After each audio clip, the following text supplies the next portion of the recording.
Hello বন্ধুরা, তো বন্ধুরা তোমরা সবাই কেমন আছো? আশা করি তোমরা সবাই ভালো আছো, আমিও ভালো আছি, তোমরাও ভালো থাকবে। আর যেসব বন্ধুরা জ্যোৎস্না রান্নাঘর দেখছো তাদেরকে জানাই আন্তরিক ভালোবাসা। তো বন্ধুরা দেখো, আজকে আমি কিছু ডিম নিয়ে নিয়েছি। ডিমটা কিভাবে রান্না করব তো তোমাদের দেখাবো। তোমরা প্রথম থেকে লাস্ট তক রেসিপিটা দেখো, খুব শর্ট টাইমে ডিম কষা হয়ে যাবে। প্রথমেই দেখো আমি লবণ দিয়ে দিলাম, তারপরে ডিমগুলো দিয়ে দিলাম যেন ডিমটা না ফাটে, এর জন্য লবণ দিয়ে দিলে ডিমটা ফাটে না, এই জন্য আমি সব ডিমগুলো দিয়ে দেবো। ডিমগুলো দেওয়ার পরে তারপরে অল্প করে আমি 2-4টে আলুও দিয়ে দেবো। তো ডিমগুলো দিয়ে দিলাম, এবার আমি আলুগুলো দিয়ে দেবো। তো দেখো 4-5টা আলু দিয়ে দিলাম মিডিয়াম সাইজে, যেন 2 ভাগ করা যায়। এবার ডিমটা ততক্ষণ হতে থাকুক বন্ধুরা। তো দেখো ডিমটা অনেকটাই হয়ে গেছে, এবার আমি নামিয়ে নেব ডিম আর আলু জলের থেকে। নামানোর পরে ডিমগুলো আমি ছুলে নেব। তো দেখো ডিমগুলো ছুলে নিয়েছি, আলুগুলোও ছুলে নিয়েছি। এবার আমি দেখো লবণ আর হলুদ ডিমের মধ্যে একটু মাখিয়ে নেব। ভালো করে ডিমগুলোর মধ্যে লবণ হলুদ মাখিয়ে নিচ্ছি।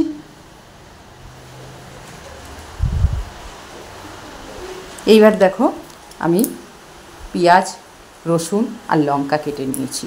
মশলা বেশি দেব না, পেঁয়াজ, লঙ্কা, রসুন কেটে নিয়েছি, এই দিয়ে রান্না করব। তো প্রথমে কড়াই বসিয়ে দিলাম, কড়াইটা গরম হয়ে গেছে। এবার তেলটা দিয়ে দিলাম, একটু বেশি করেই তেলটা দিয়ে দিলাম। এবার তেলটা গরম হয়ে গেলেই আমি ডিমগুলো ভেজে নেব। তো তেলটা গরম হয়ে গেছে, এবার আমি ডিমগুলো ভেজে নেব। ডিমগুলো ভাজা হয়ে গেলে, বেশি ভাজবো না, এপিট পিট করে আমি ডিমগুলো নামিয়ে নেব। ডিমগুলো ভাজা হয়ে গেলে আলুটাও ভেজে নেব।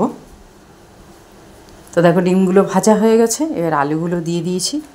সোমবারে আছে কালো জিরে আর 2টো শুকনো লঙ্কা, একটু ভেজে নেব তেলের মধ্যে সোমবারটা আর আলুটা। ভাজা হয়ে গেলে আলুগুলো আমি নামিয়ে নেব। এবার দেখো আলুগুলো আমি নামিয়ে নিচ্ছি। আলুগুলো নামানোর পরে পেঁয়াজ, লঙ্কা কুচি করে রেখেছি, রসুন, সেইগুলো একটু লাল লাল করে ভেজে নিতে হবে।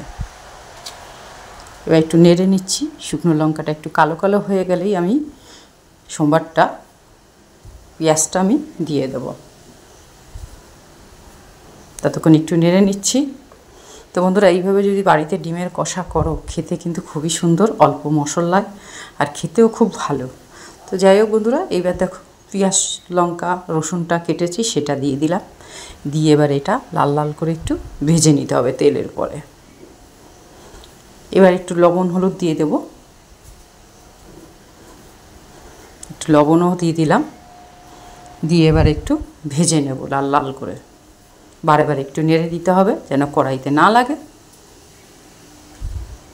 পেঁয়াজটা যখনই লাল লাল করে ভাজা হয়ে যাবে, তখনই একটু মশলা দিয়ে দেব।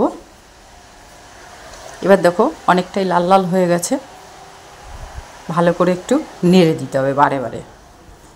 নাড়তে নাড়তেই পেঁয়াজটা ভাজা হয়ে যাবে। এবার দেখো আলুগুলো আছে, এই আলুগুলো পেঁয়াজের সাথে একটু কষিয়ে নেব। বন্ধুরা ডিম তো সবাই ভালোবাসে, ছোট বড় সবাই ভালোবাসে। যদি এইভাবে যদি আপনারা রান্না করে নেন, ভাত, পরোটা, লুচি দিয়ে খেতে পারবেন, আর খুব খুব সুন্দর লাগে। একবার যদি আপনারা এইভাবে বানিয়ে নেন, তো আপনারা রোজ রোজই বানাতে ইচ্ছা করবে আপনাদের, আর খেতে কিন্তু খুবই টেস্ট। এইবার দেখো একটু মিট মশলা আর গরম মশলা একসাথে জলের মধ্যে গুলে নিলাম। গুলে এবার আমি দিয়ে দিলাম। দিয়ে এবার একটু আলুর সাথে মশলাটা কষিয়ে নেব। বারবার একটু নেড়ে নেব। তো বলছি বন্ধুরা, তোমরা এইভাবে বাড়িতে বানিয়ে খাও, আশা করি তোমাদের খুব খুব ভালো লাগবে। তো দেখো অনেকটাই কষানো হয়ে গেছে মশলা, তার মধ্যে একটু সামান্য একটু চিনি দিয়ে দিলাম টেস্ট হওয়ার জন্য। মশলা যেহেতু কষানো হয়ে গেছে আর বেশিক্ষণ রাখবো না, আর একটু মশলা কষিয়ে আমি ডিমগুলো দিয়ে দেবো। দেখো মশলার জলটা অনেকটাই টেনে গেছে, এবার দেখো পুরোটাই টেনে গেছে। এবার আমি ডিমগুলো দিয়ে দেবো আর একটু নেড়ে। তো ডিমগুলো আমি দিয়ে দিচ্ছি বন্ধুরা। তো ডিমগুলো দিয়ে একটু নেড়ে নেব।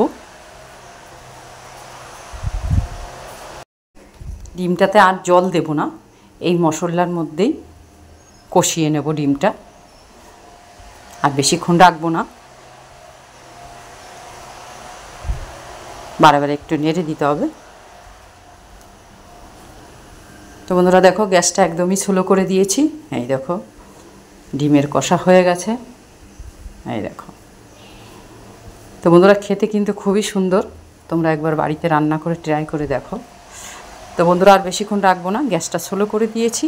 আর তো বন্ধুরা ডিমের কষা কেমন লাগলো কমেন্ট করে জানাবে, আর সব বন্ধুদের দেখার জন্য একটু সুযোগ করে দেবে।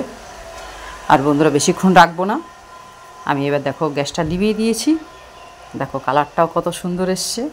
আর দেখো,